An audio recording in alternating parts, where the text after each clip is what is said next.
Salut, on est vendredi 13 août. Je viens de me réveiller, je me suis fait à manger. Je pense que c'est le plus de moustiques que j'ai pogné un matin. C'est ici. Euh, mais bon, ça se tolère. Mais faut juste pas que je reste à la même place, faut que je marche tout le temps.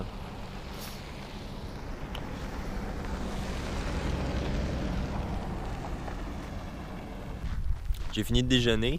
Maintenant, je m'en vais faire un petit sentier de 2 km aller-retour qui a une vue sur la petite baie de l'autre côté du village.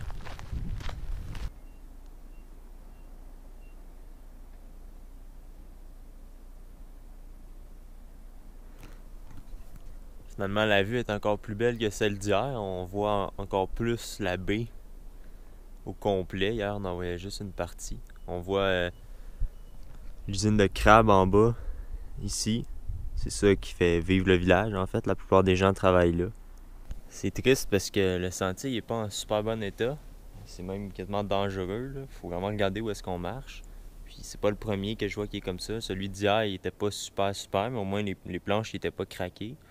Puis il y en avait un à Saint-Louis qui était fermé parce qu'il était trop en mauvais état aussi. Fait que c'est triste, là. On voit qu'ils ont des sentiers, mais ils sont pas tous en bon état. Puis ils n'ont pas nécessairement l'argent ou la volonté de les remettre en état, là.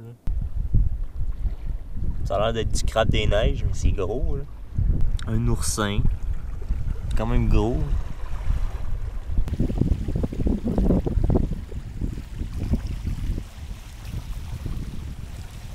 Bon, je m'en retourne. Il me reste de la route à faire et des petits villages à voir. Il me reste environ soit 2h30, soit 3h30, tout dépendant. Je décide d'arrêter où ce soir. 2h30, c'est pour Blanc-Sablon. C'est là qu'il y a le traversier qui va vers Terre-Neuve. Mais je peux continuer jusqu'à Vieux-Fort, qui est un prolongement de la route 138 vers la côte nord du Québec. Qui est 1 heure de plus, fait que ça ferait le 3h30. C'est sûr que je vais y aller, je sais pas si je vais y aller aujourd'hui ou demain jusqu'à Vieux-Fort. On verra combien de temps il me reste rendu là.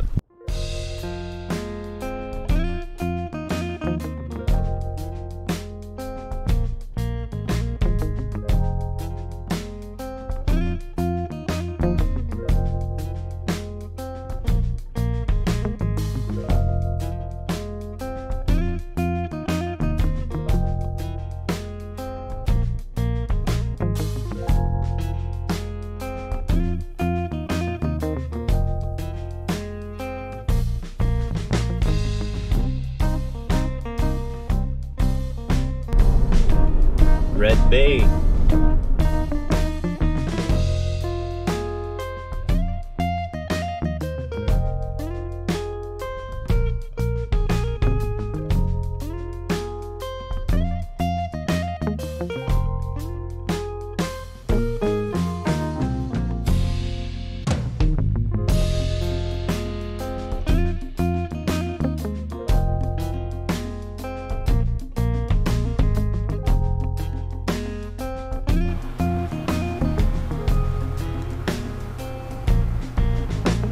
Le bois foncé, c'est ce qui a été retrouvé ici.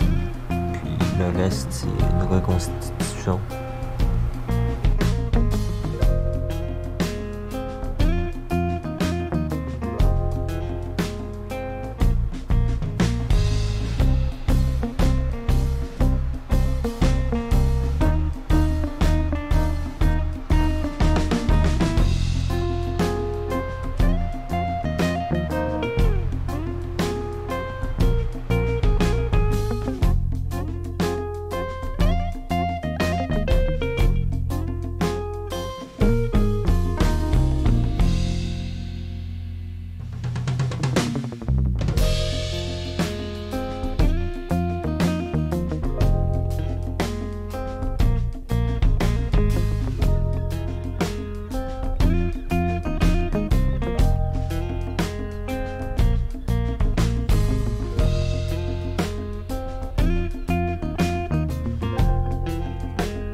premier fish and chip du voyage.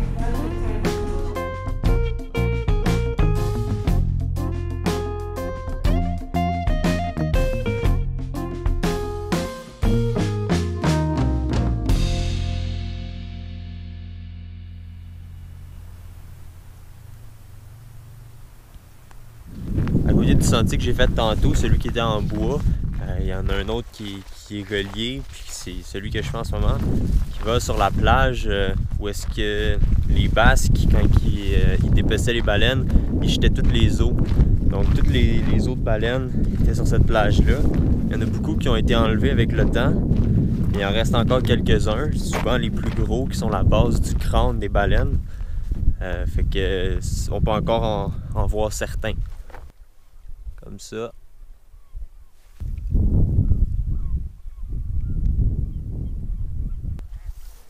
Ça ressemble à une roche, mais quand on regarde comme il faut, ça n'a pas la forme d'une roche. C'est vraiment le plus gros que j'ai vu, celui-là. C'est fou de se dire que cet os-là, il a été mis là par des hommes au 15e siècle. Ça fait longtemps, puis il est encore là. Bon, je viens de finir le sentier, puis je m'en vais vers Pineware, qui est un petit village à 30 minutes d'ici. Puis là-bas, il y a un camping, fait que je vais essayer de prendre une douche, parce que je suis vraiment dû. Fait que c'est ça, je vais sûrement dormir là-bas aussi ce soir. J'étais à une halte routière sur la route vers Pineware, puis je me suis arrêté, la vue est trop incroyable.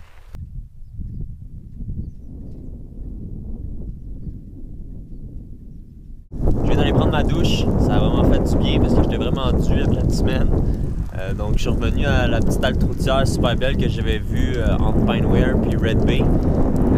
Je suis venu me faire à manger ici puis passer la nuit ici après. Je suis en train de me faire des grilled cheese avec des petits oignons. Ça va être bon.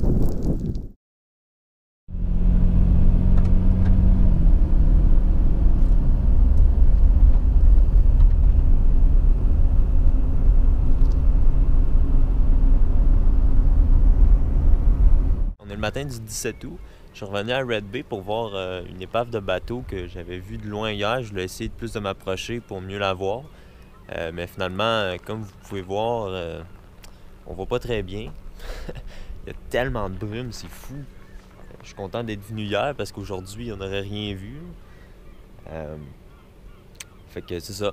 J'ai refait un petit bout de chemin pour rien. En plus, j'ai attendu vraiment longtemps parce qu'il y avait des travaux. Là. Un bon 5 minutes arrêté. 5-10 minutes même. Mais bon, c'est pas si grave. Fait que là, je vais poursuivre mon chemin vers Blanc-Sablon. Je sais pas où je vais arrêter encore. On verra.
Tantôt, j'ai traversé Capstan Island, puis Lance aux Loups, Captain Island, c'est vraiment un tout petit village. Lanceau-Loup, c'est plus gros, mais je suis rendu à trouver qu'il y a un gros village. C'est un village de 600 habitants. Mais oui, il y avait plus de maisons, puis il y a une usine de transformation de crevettes. Donc, je suis allé là. C'est un peu drôle, parce que je voulais m'acheter du poisson pour souper ce soir. Mais je suis pas bon en cuisine, j'ai pas vraiment d'idée des quantités. Fait que là, elle m'a dit tu veux combien? Puis elle avait un gros accent, j'avais vraiment de la misère à la comprendre. Puis j'ai dit je sais pas, 1 livre. Fait que là, j'ai 1 livre de poisson, ça a coûté 15$. Je vais en manger longtemps. J'espère que ça finira pas par sentir dans la vanne, parce que ça va être long. Mais bon, là, je suis à L'Anse-Amour. C'est là qu'il y a le plus vieux monument funéraire de l'Amérique du Nord. C'est ça ici, en fait.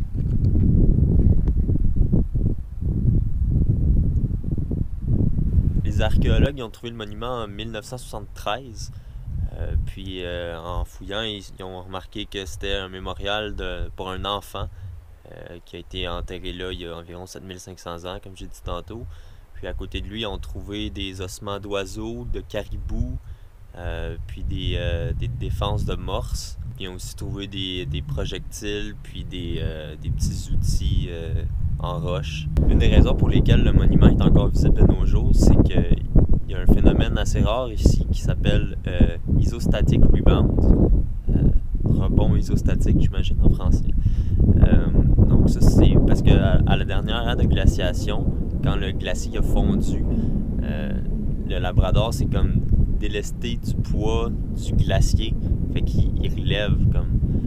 Ça fait que le monument, quand il a été construit il y a 7500 ans environ, il était à peu près à 8 mètres de la rive, tandis que maintenant il est environ à 800 mètres. Donc ça, c'est le village de L'Anse-Amour. Il y a 8 habitants.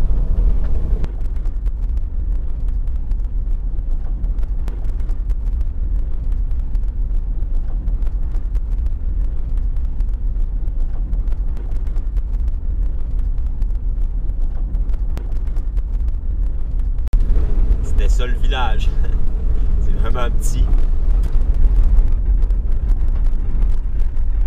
Je suis en train de faire une marche à côté du fort de L'Anse-Amour. C'est juste à côté du tombeau où est-ce qu'on était tantôt. Puis c'est ça, il y a un petit sentier sur le bord de l'eau. Puis c'est vraiment impressionnant avec l'ambiance que ça crée avec le brouillard partout, c'est spécial. Les débris autour de moi, c'est des débris du RMS Raleigh.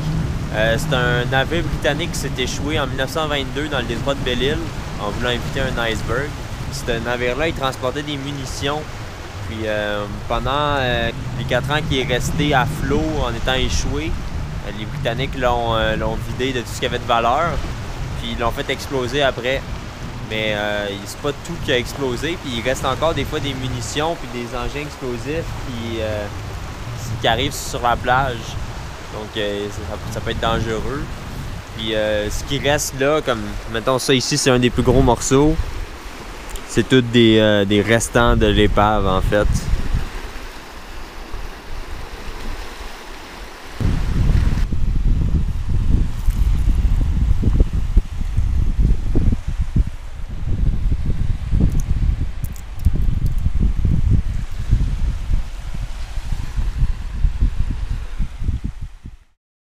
On est rendu le matin du dimanche 15 août. J'ai pas filmé hier soir parce que je me suis arrêté ici dans une routière à Forto. Je me suis arrêté ici pour me faire à manger. Je commençais à faire cuire mon poisson. Puis il y a un gars à côté qui est sorti de sa vanne, il a commencé à me parler. Puis c'est un gars de la place, mais il a déménagé pendant 11 ans à Montréal pour apprendre le français. Puis juste pour le fun, parce qu'il s'intéresse au français, à la culture québécoise, ça fait que c'est cool. Il parle bien français, on a parlé français toute la soirée. J'ai réussi à manger la moitié de mon poisson. Il va me rester l'autre moitié pour aujourd'hui. Là, je m'en vais faire un sentier qui va vers des chutes. Puis ça a l'air que les chutes sont vraiment belles. C'est environ 6 km aller-retour. Fait que c'est pas si pire, mais je vais quand même faire ça vite parce que il annonce de la pluie dans 2 heures environ. Fait que on va essayer de faire ça avant.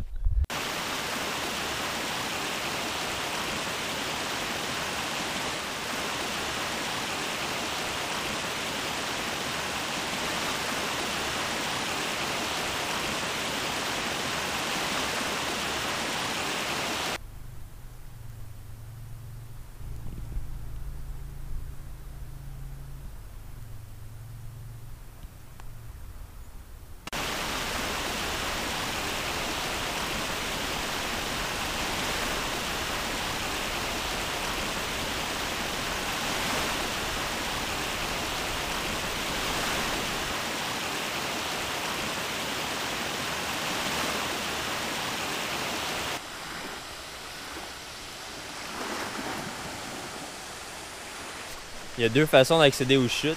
Il y en a une que c'est en haut de ça, c'est le sentier que j'ai pris tantôt.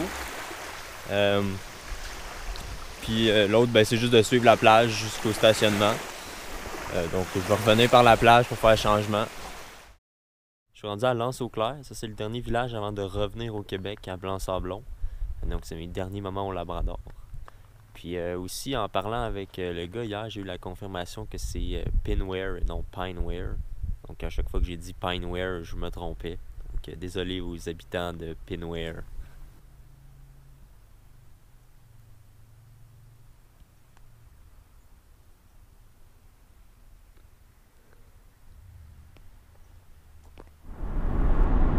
Québec.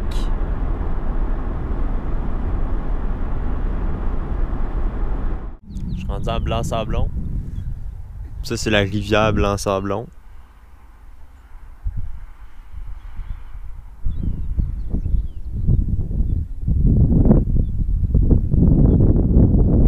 Je vais me trouver un endroit pour remplir mes bouteilles d'eau parce qu'en ce moment, je suis à sec. Puis après ça, je vais pas perdre de temps, puis je vais continuer complètement au bout de la route 138 vers Vieux-Fort. Puis après ça, je vais prendre mon temps en revenant. Puis demain, il faut que je prenne le traversier à 6 h le soir. Fait que j'ai assez le temps pour voir tous les villages de la basse Côte-Nord, puis Blanc-Sablon aussi après. J'ai continué un peu après Blanc-Sablon. Là, je suis rendu à Bras-d'Or. Mais la vue, on voit rien. Là, parce qu'il y a juste de la brume partout. Fait que c'est plate. Je vais quand même me rendre jusqu'à Vieux-Fort, puis je pense que je vais dormir là-bas. Puis demain, il est supposé annoncer plus beau. Je vais revenir tranquillement demain pour essayer d'avoir une vue, parce que c'est plate d'aller là-bas puis de voir juste de la brume. Ouais, fait que j'espère que ça va être mieux. Mais là, c'est spécial, c'est limite dangereux de rouler comme ça. Il y a des places que la visibilité est pas si pire, mais d'autres places qu'il y a plus de brume puis qu'on voit vraiment pas loin. Il faut faire attention. Bras-d'Or, c'est le site d'un ancien poste de traite. Puis avec le temps, ça s'est diversifié, puis les gens se sont mis à plus vivre de la pêche, de la morue puis du saumon. Puis maintenant, c'est encore le cas. Je viens d'aller visiter un centre d'interprétation à Middle Bay. C'était vraiment intéressant. Middle Bay, c'est une ancienne station de chasse à la baleine des Basques. Puis par la suite, c'est devenu un camp de pêche. Puis maintenant, c'est vraiment un tout petit village, mais ça existe encore, puis c'est encore surtout des pêcheurs qui sont là. Fait que le centre d'interprétation était vraiment intéressant, mais c'était pas nécessairement pertinent à filmer. Ça aurait été redondant un peu avec les autres choses que j'ai déjà filmées. Puis là, je suis en route vers Vieux-Fort. Puis je me suis arrêté dans une halte parce que la vue est super belle. C'est fou, ça ressemble quand même au Labrador, mais il y a beaucoup plus d'îles.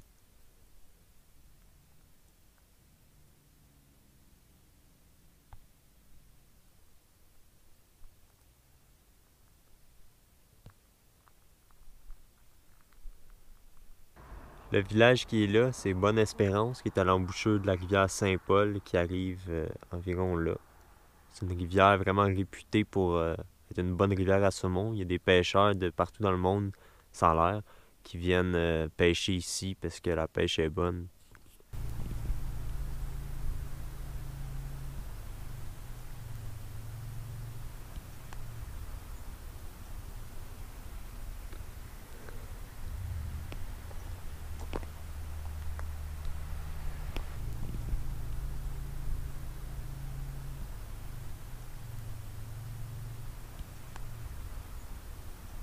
Je suis toujours à Vieux-Fort. Je suis monté un peu plus au nord. Il y a un beau lac. Il va loin, là. Puis une belle plage aussi. Il y a un peu de petites roches. Mais la pente est super bonne. L'épaisseur d'eau est parfaite pour se pratiquer à sauter. Fait que j'ai fait un peu de skimboard. Je suis mal embarqué à un moment donné, puis je suis tombé. Ça faisait longtemps que je n'étais pas tombé de même, là, au complet avec l'épaisseur d'eau qu'il y a. Même ma tête était dans l'eau. Fait que bon, c'est des choses qui arrivent. Mais je vais continuer à en faire un peu.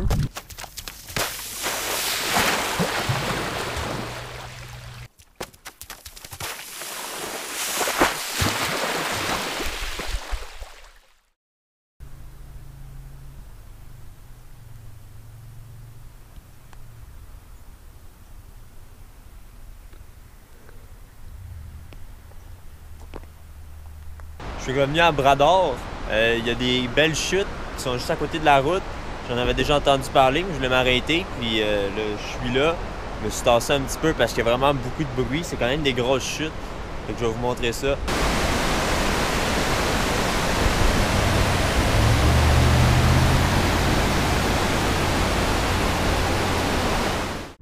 Je suis rendu à Blanc-Sablon. Il y a un petit sentier sur le bord de l'eau qui parle pas mal de cette île-là ici qu'on appelle l'île aux perroquets.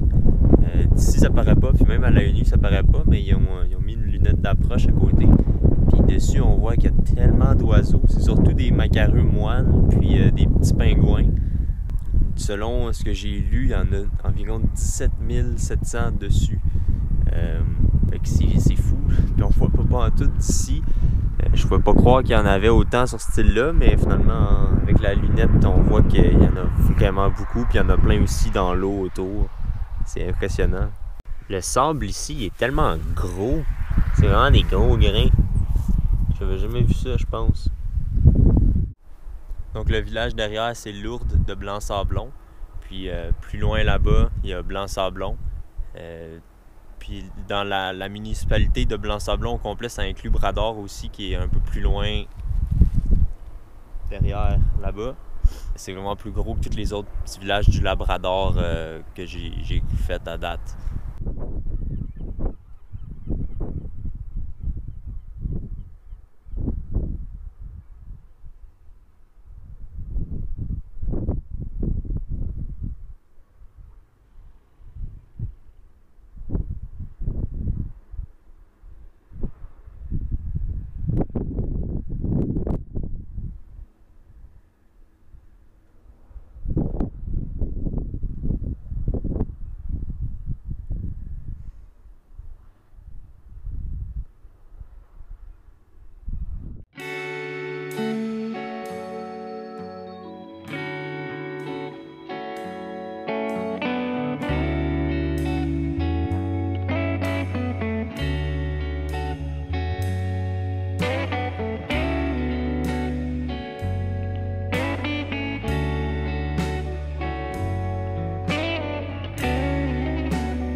Ici, c'est le terminal du traversier que je vais prendre tantôt.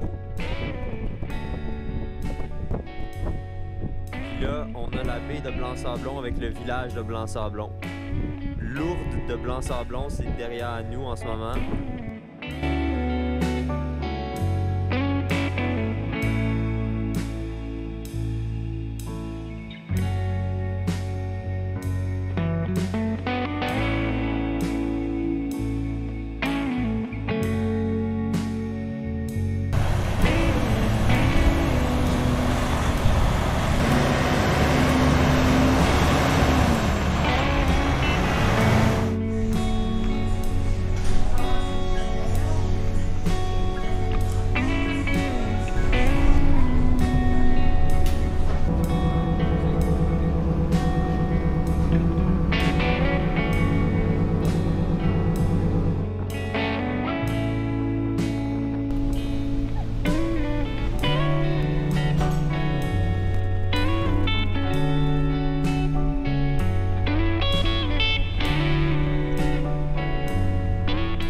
Yes!